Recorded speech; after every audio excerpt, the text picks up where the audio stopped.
First of ఆల్గా నన్ను ఎంతగో నమ్మి నన్ను ప్రేమించిన నా ఫాలోవర్స్కి నా సబ్స్క్రైబ్ కూడా నమస్కారం అండి. మీకు ఒక ఇంపార్టెంట్ మ్యాటర్ చెప్పడానికి ముందుకు వచ్చాను. నేను గత 3 రోజుల క్రితం సజ్జనలైన సారు నేను బెట్టింగ్ ఆడింది వీడియో మీద రెస్పాన్స్ అయ్యాడు.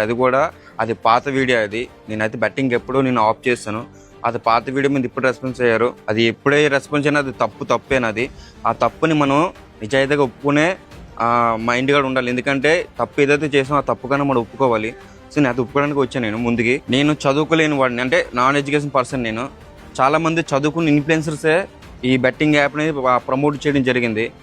వాళ్ళని చూసి ఏంటంటే ఇది నిజమేమో అనుకో నేను కూడా కొన్ని 2-3 చేయడం అయితే జరిగింది. తర్వాత నాకు కొంతమంది చెప్పడంతో ఇది ఫేకు, దీనివల్ల చాలామంది జీవితాలు కూడా నాశనం అయిపోతున్నాయి, ఆఫ్ చేసిన అనేది నేను అప్పుడే ఆఫ్ చేసి రద్దు చేస్తాను కూడా. అట్లా జోలికి వెళ్ళట్లేదు. కానీ పాత వీడియో అయినా సరే కొత్త వీడియో అయినా సరే దానికి ఏదైనా సరే మనం చేసిన తప్పు కాబట్టి తప్పు అని ఒప్పుకోవాలి.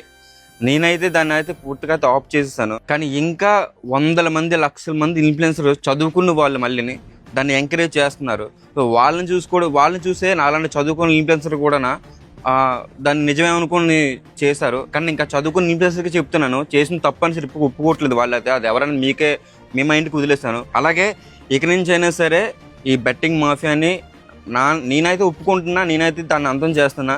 నాలో అయితే మార్పు వచ్చింది. సో మీలో కూడా చాలామంది ఇన్ఫ్లుయెన్సర్ కూడా ఈ వీడియో చూస్తారు. మీలో కూడా మార్పు రావాలని నేనైతే కోరుకుంటున్నాను. ఎందుకంటే మన వాళ్ళని ఎంతో నమ్మి మన సబ్స్క్రైబర్లు మన ఫాలోవర్స్ కూడా ఈరోజు మనం ఇన్ఫ్లుయెన్సర్ అయ్యామంటే వాళ్ళు పెట్టే బెక్స్ అది. నీకు నువ్వే ఇన్ఫ్లుయెన్సర్, పుట్టుకతో ఇన్ఫ్లుయెన్సర్ అయిపోలేదు నువ్వు.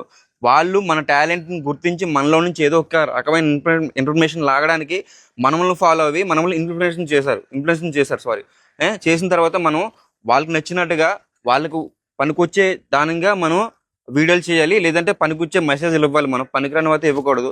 నేనైతే చేసిన తప్పు అయితే నేను నిజాయితీగా ఒప్పుకుంటున్నా, చేసిన తప్పే. ఇకపై దాని జోలికి వెళ్ళినా దాన్ని ప్రమోట్ చేయడం జరిగితే నేను సోషల్ మీడియా నుంచి నేను తప్పుకుంటా. అసలు సోషల్ మీడియాలోనే నేను కనిపించను. ఇది నా సబ్స్క్రైబ్ మీద అలాగే